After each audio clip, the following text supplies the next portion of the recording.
Hey, Composer Gloves here. This is the first video in the FM8 from the ground up tutorial series.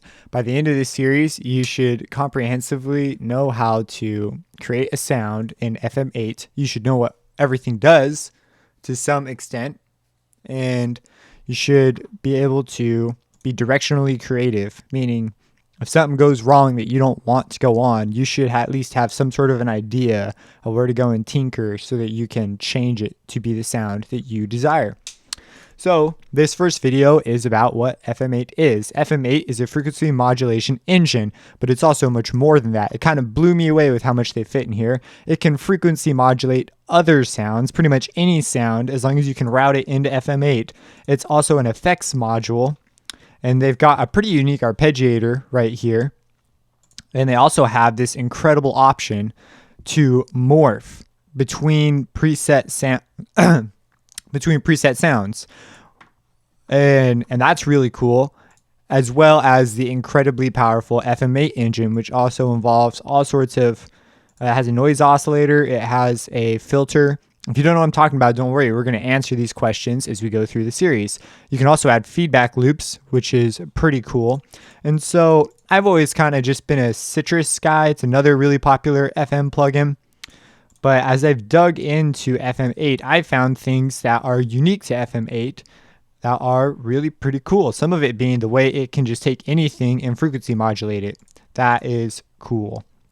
So just a quick note, while you're going and messing around FM8, you have these menus on the side, but when you get to the expert tab, there's different expert tabs. So you can click on the oscillators and go straight to the oscillator menus, or you can click over here to the operator. You see all the operators at once, or you could click around on these oscillators and switch between them. Same for the envelopes. You can go to the different envelopes. You can go to this is a really cool modulation matrix page where you can modulate the filters, or not the filters, you can just modulate the LFOs onto control parameters, and there's different options here. It's also, they give you great options for mapping to a MIDI controller, and you can save your setup so that later on you can just assign your setup and boom, there it is. You also have, they give you some spectral analysis tools, which are really neat and nifty, and some other options in here that we will talk about as we get into this. So just some useful things to know, especially just to start messing around. It's this upper menu in FM8 is actually more important than I would say is in other synthesizers. Other synthesizers, this is usually just your file menus and your settings, but they've put the modulation, the morphing capabilities up there, and this is like super mega addicting. So I'm going to show you just a general idea real quick. You could just take and just take some presets and just drop them in there in each corner, or just two if you want. We'll just do two, and then if you go to then you could just start playing notes, and you can start morphing between it, and it's completely automatable. You can totally automate all of this. I don't know how it is in your particular DAW, but in FL Studios, you go to browse parameters, and then you just mess with whatever you want to move, and there it is. And I could make automation clips for those parameters. But if that's not your DAW, then, you know, there's a way to do it. I guarantee it. Then, well, I can't guarantee it, but if you have a DAW that's any good, it'll be able to do that. Then there's the expert tab, which also gives you the same capabilities.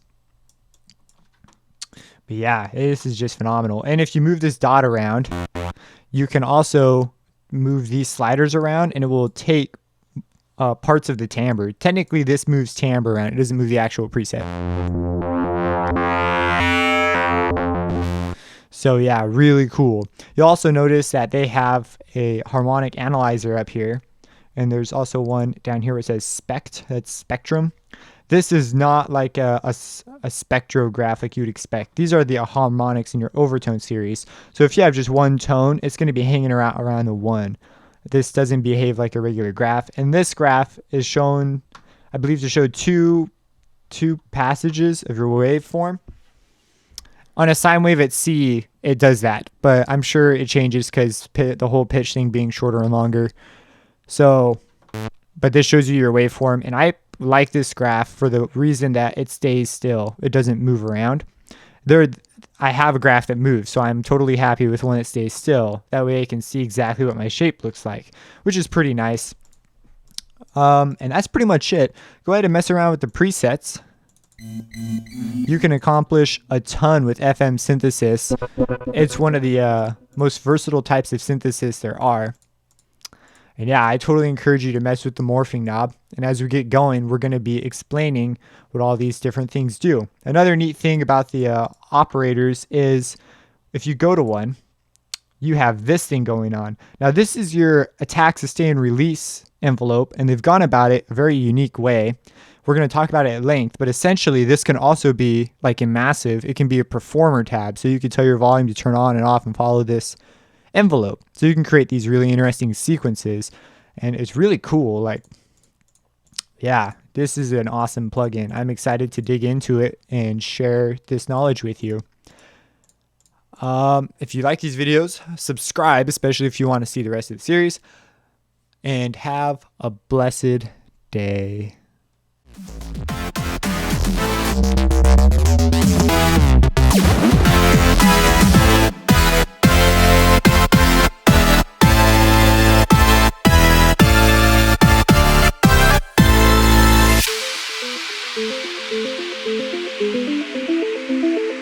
Thank you.